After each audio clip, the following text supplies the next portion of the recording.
Welcome to today's news on Vanguard Live. My name is Damlola Ogunshaki. This morning, I'm starting with Vanguard and for paper review. Vanguard is leading with chaos erupts in Rivers. Hoodlums bomb Bond State Assembly. 24 legislators sign impeachment notice against Governor Fubara. 26 lawmakers suspend the Speaker. Three others install Edison. Go to court. New Speaker tells aggrieved lawmakers adjourns House saying dine. Security operatives shot directly at me. That's coming from Fubara. The challenges 24 legislators to list his offense, condemns burning of assembly. A police command launches investigations. PDP governor's summer emergency meeting today. You can see that story on page 9. And here there are photo stories. And so the first pics and the second one is showing the board section of the River State House of Assembly, while the third picture is showing River State Governor Fubara on his way to River State House of Assembly over the attempt to impeach him. Picture 4 shows Governor Fubara seeking access to the assembly from the police officers on arrival at Rivers House of Assembly, and insert remains of discharged ammunition at River State House of Assembly. You can see more of that inside Vanguard newspaper. On page 9, Supreme Court verdicts. Struggle continues as long as I breathe. That's coming from Atiku. Nigeria greater than your selfish ambition presidency. APC tells ex-vice president. Protest rock gorgeous over alleged conflicting tribunal judgments. On sports, Messi wins 8 Ballon d'Or. Stories above on page 11. Tribute as elder statesman Wabweze dies at 94. Electricity sector privatization has failed, federal government admits. Autonomy, Oyo, Edo, Kano, Ogun, Ondo assembly workers begin indefinite strike. FEC approves 2.17 trillion naira 2023 supplementary third quarter of 2023. UBA records 115% growth in earnings. You can see that inside Vanguard newspaper. Now let's move to the Guardian newspaper. Guardian is leading with licenses of 17 discos, Gencos due for renewal. Revocation November 1. Crisis in Rivers as Assembly speaks get 2 speakers, moves to impeach Fubara. Price of rice increases by 60.59% in 1 year as transport fare rise by 117.29%. I'm not going away, says Atiku as Tinubu's aide knocks gloomy submission on democracy. You can see that on page 3. And lastly, on the Guardian newspaper, Abia uncovers 50 decomposing 20 headless bodies in cattle market. That can be seen on page 5. Now the Punch. Punch is leading with retire now. Presidency tells Atiku. Ex-Vice President rubbishes Supreme Court judgment. Apex Court legitimizes illegality, Atiku insists. Urges INEC to verify credentials. Atiku's presidential ambition loomed. Ex-Vice President desperate, says APC presidency. Ohaneze Soludo mourn as legal icon Nwabweze dies at 94. Taraba governor warns 100 boat accident victims. Others probe. You can see that on page 8. And the stories are above. We have federal government approves 2.2 trillion naira supplementary budget. That can be seen on page 21 of the Punch newspaper. Now let's move to the nation, and here we have Rivers quakes as governor gets impeachment notice. Assembly split into 2 factions, sacks CJ. Fubara fires weakest loyalist, says I can't be impeached. It is unfortunate that the government is attacking the legitimate institution of the state, thereby causing crisis and confusion. We cannot sit and allow that. That's coming from Amewule. And from Fubara, it says, if Fubara is impeached, I won't be the first, neither will I be the last. But what is important is that any attempt that is not justified will be resisted. On page 2, Atiku slams Supreme Court over election verdict. APC, he is delusional. Inside, we have options before Atiku. Time for ex-vice president to end presidential ambition. Lamentation of a loser. You can see that in pages 236 and also 32. Saudi hospital to separate Cairo conjoined twins. Lastly, on the Nation newspaper, right below the nameplate by Elsa Imo Kogi 2023. Security agencies will ensure credible elections, Ribadu promises. Imo student endorsed Uzodima's re-election bid. Odds favor Diri, says Ikyogba. Others have defection to more defection to APC in Kogi. You can see that on page 26 of the Nation newspaper. And that's all we have on the front pages of the dailies this morning. Join us after the break for the analysis.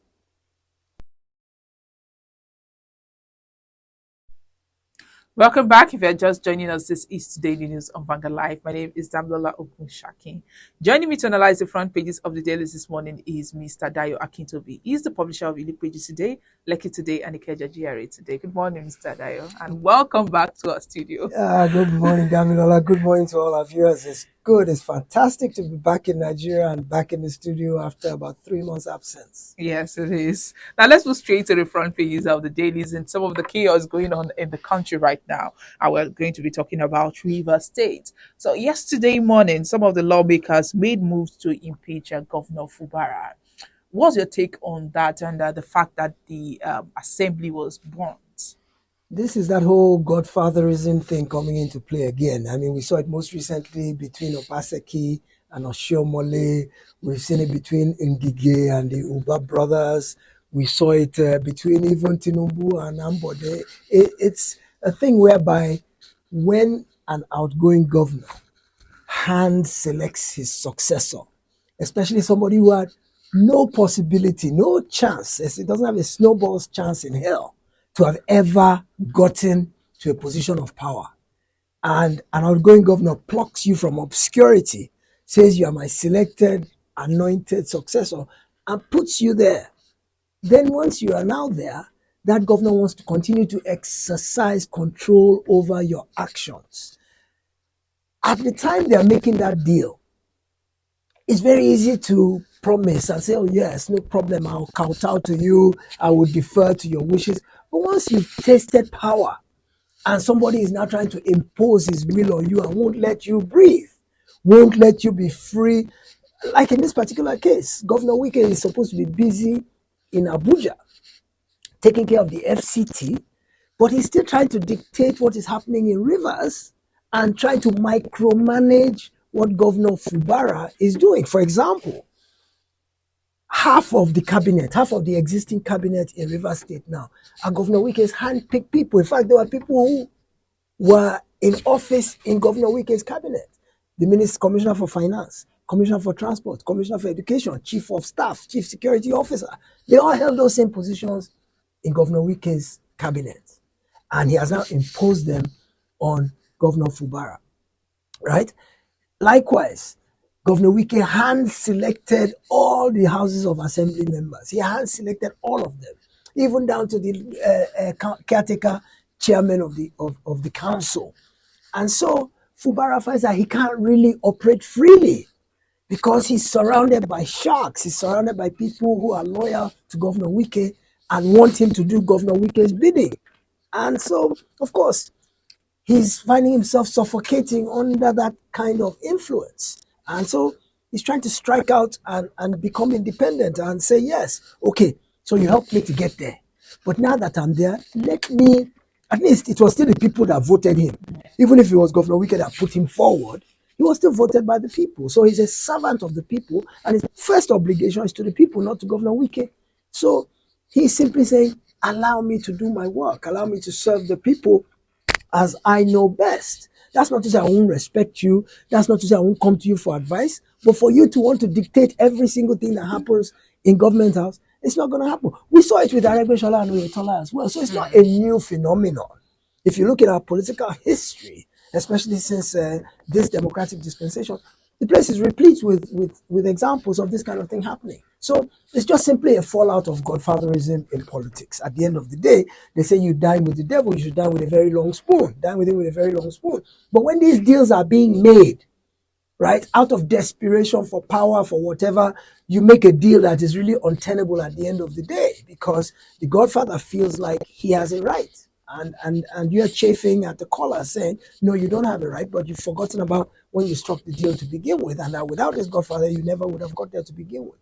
The fact that they are trying to impeach him is a different case. But what do you think about the burning down of at the chamber of the legislative arm of the government, and even the fact that there were some people firing gunshots, even tear gas within the House of Assembly? Yes, now that shows that the matter is really out of hand, and that you know, at all costs, there must be a winner at all costs. If it's starting to get down to violence, to the House of Assembly being burnt, to where police are now firing tear gas at the governor was doing a solidarity walk or something to the House of Assembly. Maybe he wanted to go and inspect the damage from the fire and decided to walk there, probably from his own office. And so the youth came out to support him because it seems like he has popular opinion on his side. I don't know if the people are anti-Wike at the moment. I mean, I think some people in Rivers see him as a betrayer, that he supported the APC candidate instead of the PDP candidate, and then he's taking a position in an APC cabinet, whereas Rivers State is very, very rapidly PDP. So maybe they are seeing him as a betrayer, maybe they are seeing him as a backstabber, but for some reason, the people of Rivers at the moment, there's a great anti-Wike sentiment at the moment. And that's playing in Governor Fubara's favor, to where the youth came out en masse yesterday to do this rally walk with him to the House of Assembly to go and inspect the damage. But if things have degenerated to the point to where, because the burning of the House of Assembly is a fallout of this feud between Governor Wike and Governor Fubara, ex-Governor Wike, and it's a fallout of it. And then, of course, because of them walking on the street, the police came out. They seemed to want to get out of hand. I don't know if the police were overzealous or whatever the case may be, but tear gas was fired, water cannons were fired in the direction of the governor, and he's the chief security officer of the state. So it means all gloves are off. It's a bare knuckles fight, and at this point, they don't care whose ox is God. The bottom line is each side is dug into their positions, and each side wants to prevail. It shouldn't. Politics should be. They say in Nigeria politics is a dirty game, but it should be a gentlemanly endeavor, to where we should be able to agree to disagree, shake hands, and move on. We should not allow our political differences to generate to issues of violence and burning state houses of assembly. I guess the purpose of burning the state house of assembly was to stop them from sitting to carry out this impeachment. So maybe that was the motive. But whatever the motive may have been, I mean, it's unconscionable and it shouldn't have happened. Well, reports that House of Assembly have suspended the Chief Judge of the state, Justice Chibuzo, and that the chairman of the 12th local council of the state, some commissioners, the chief of staff, and also the chief security officer to the governor, all of them, they've been exed. But can this whole thing, this suspension and everything, can it go on without the court's permission? I'm not sure they have the legal right to do that, especially the chief judge of the state. For any chief judge to be suspended, the NJC, National Judiciary Council, has to be involved. I'm not sure the House of Assembly has any power to really suspend the chief judge. And now, with regards to the local government chairmen, I believe they were caretaker chairmen. I don't think they were elected. And in actual fact, it is true. It is the state House of Assembly that has jurisdiction over the local government. So they might have been within their legal right to do that. But there are also questions about how many members of the House of Assembly did this. Because remember, before the suspensions happened, there were already some musical chairs in the House of Assembly itself, to where the former House leader got impeached and removed, and then 12 or 8 members impeached the speaker, removed him, and then elected the former House leader as the new speaker. So there's questions of legality. Did the people who did all these moves, did they form a quorum? Were they a majority of the total number of assembly persons? So at the end of the day, it's going to still have to come down to a court having to sort all this out, because it seems as if legality are taking flight and people are just acting willy-nilly as they want and removing people, imposing people. It's easy to take a step, but at the end of the day, will it hold legal water? That's what will happen, and the courts will decide that in the coming days. All right. The presidential candidate of PDP has said that he has described the Supreme Court judgment which upheld President Tinubu's election as Nigeria's loss. What do you think about this? Are some people or some of the officials that are telling him to go and rest, that he should stop his attempt, his presidential vision? Well, he did say he's not going away. He said, well, this chapter is over, but he's not going away as people would expect. But we can't read too much meaning into that because we don't know what he means by that. He didn't categorically say he's going to run again in 2027. He didn't say that. So maybe what he means is that he will be a thorn in the flesh of this government by leading a credible opposition. We don't know. But what he's basically said is he's not going out to pasture quietly and never to be heard of again, that he will still be active in politics. We just don't know the degree to which he will be active. I think by 2027, he'll be 81 years old. I think there's agitation for youth in governance. I'm not sure Nigerians will be interested in any old man coming to rule us again. I think that era is gone. I think from now we'll start seeing younger people. I think that's what the country needs. So I'm not sure he can be relevant as a presidential candidate in the future. But if he can lead a credible opposition, which I was expecting Peter Obi would be the one to take up that mantle, but Atiku seems to be taking the lead in wanting to be the spokesperson for the opposition or the arrowhead for the opposition. So that's okay. The thing I didn't like about his press conference was the Supreme Court is the final arbiter. They have ruled, right? Whether you disagree with it or not, that is sacrosanct. It is the law.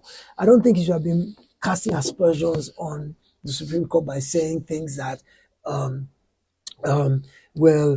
certificate forgery, this, that, technicality. I don't think I think he should have accepted the judgment for what it is, been a good sportsman and let it go and said, okay, we'll regroup for next time, whether I as a candidate or I'm backing somebody else. I think our institutions are too important for us to malign them. I think there has to be respect, especially for the courts, for the judiciary. And I don't think that by talking down on them, we're serving ourselves very well, because it gives a bad taste in the mouth of the public, generally, if they're viewing our institutions as either corrupt or inept, or which were the things he was alluding to, is that if they were not openly and directly corrupt, then they were inept. Because as far as he's concerned, the judgment was incompetent. The judgment that the Supreme Court gave was incompetent, and that it was a miscarriage of justice. So if that's your personal opinion, you should keep it to yourself and not begin to diminish the sanctity of our institutions, because once you do that, then if the general public begins to have that attitude to where we don't believe we can get justice, then we lose all sense of hope, because we don't trust in the very bastions of democracy that protect our freedoms. If we lose confidence in those institutions, then our democracy is worthless. So I fault him on that. I think even if he didn't agree with the way the Supreme Court ruled, I think he should have just accepted it that, well, the powers that be have spoken. I accept the judgment, but I will continue to fight for Nigeria's democracy, which he did say that he will continue to fight for Nigeria's democracy. He's not going away quietly. He will continue to remain relevant in politics, which we look forward to. I think part of the problems we've had since 1999 is that we've not had a really very strong opposition.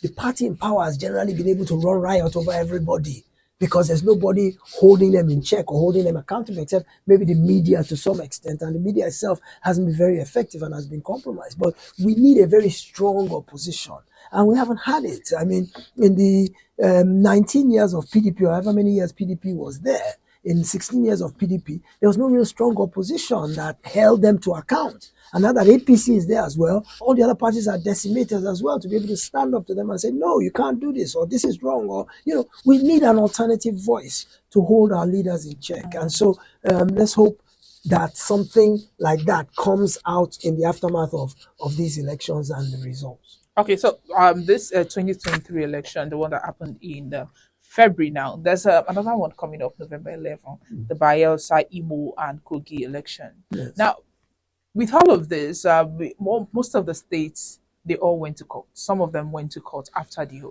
election. So should we expect something different from this one? Should we believe that INEC defines their lesson, or they will do better? Well, INEC has already started making promises, which INEC's promises don't mean much to anybody nowadays. But I saw it the other day that they're starting to promise that they will conduct free and fair and credible elections in those 3 states in November, which is just a few weeks away to these elections. They're promising again, but they promised the same thing in these last elections. And truth be told, these last elections were less than credible. However, the Supreme Court has given INEC cover by saying, look, IREV, for example, is not a collation mechanism at all. It's reporting. It's a reporting mechanism, and you have the option to use it or not. The Electoral Act gives you the latitude to decide whether to use it or not. And if you used it and it didn't work, you still had the fallback position of manual collation. And nobody was able to show that the results that were manually collated were substantially different from the outcome that was announced. And so the failure of IREV did not substantially alter the announced results. So the Supreme Court has given INEC a pass. And I believe that by virtue of that pass that the Supreme Court has given INEC, it gives INEC the opportunity to be able to now better organize itself. So these 3 elections upcoming should be a litmus test by which we will know if INEC has learned its lesson properly. All right, let's move on.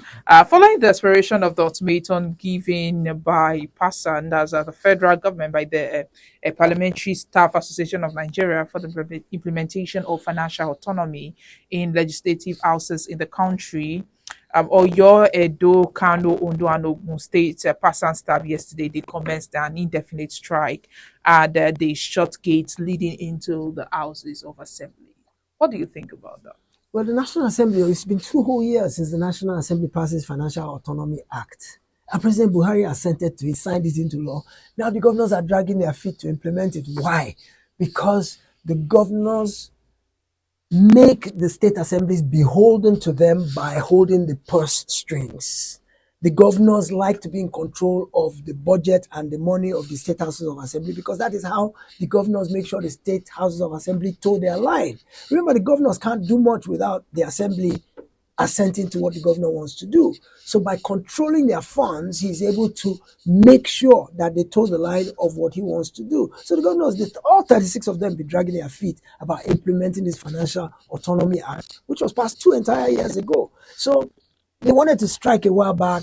They postponed it to give the governors opportunity to implement it. They gave a deadline. They've been rattling their saber and baring their teeth for quite a while over this issue, saying that, look, if we want to have real, true democracy, the legislatures must be independent. And for them to be independent, they've got to control their own funds. It's not about the governor being the one to receive the funds and then start paying their salaries and doling out and giving them interest and, holding them by the purse strings. That they should get their money direct. They should be in charge of disbursing. They should have their own budget. They should be able to spend the money as they see without being subservient to the governor, without being dependent on the governor. So things have got to a head now because they now see that this dragging of feet is intentional on the part of the governors, that the governors simply don't want to relinquish the overwhelming power that they have over the houses of assembly. But really, for me, what I really don't quite get is that most of the houses of assembly are populated by people chosen by the governor anyway. They're the governor's loyalists. So they're going to do the governor's bidding anyway. So I don't understand why it should be that difficult for him to give them freedom. Because even when they are financially free, they are still his loyalists. So maybe he's afraid of things like impeachment, because look at what's happening in Rivers now, because if you don't really have tight control over the House of Assembly, they can get rid of you overnight. They are the ones that have the power. As long as they have the majority and they can justify allegations of maybe abuse of office, high-handedness, misappropriation of money, whatever they can, any kind of financial recklessness, anything they can cobble together, they can impeach you overnight. So perhaps it is kind of security for the governors to give them a kind of fallback position to make sure that the House of Assembly stays in line and remains in check. Is why they don't want to relinquish this power of the purse that they hold over the legislature. But the point is, the reality is law. You can't escape it. The law has been passed, it's been signed by the president. The only thing you can do to escape it is to get the law upturned. I think There might have been a court challenge. I'm not sure. There might have been a court challenge to the law. I'm not sure. I don't know where that stands. But bottom line is, as of today, that law is law. And as a result, it needs to be upheld. And the governors that are not implementing at this moment, they're in violation of the law, and that's wrong. All right, let's end this on a lighter note with Mr. and Mrs. today. And the first person speaking today is Mrs. Says, rice and vegetable. I've been fed with vegetables in the last 3 weeks. I'm not eating this. I'm not a vegetarian. And Mrs. replied, look at the time you came home and still complaining about food. If you don't eat it as a vegetarian, you go to bed as As a Hungarian. Hungarian. Okay, yes, go to bed on an empty stomach as a Hungarian. Okay, eat vegetables as a vegetarian, go hungry as a Hungarian. I like that. But Mrs. needs to miss Mr.'s food now. Vegetable for 3 weeks. No. That's bad. Thank you for joining us this morning. My pleasure always. Mr. Dayo Akitobi is the publisher of Ilukweji Today, Like It Today, and NECA GRA Today. He just reviewed and analyzed some of the stories on the front pages of the dailies with us this morning. Now, to get more of our top stories, you can follow us on all our social media platforms showing on your screen. On Facebook, Instagram, Twitter, TikTok, our WhatsApp number is also displayed on your screen. My name is Damlola Okunshake.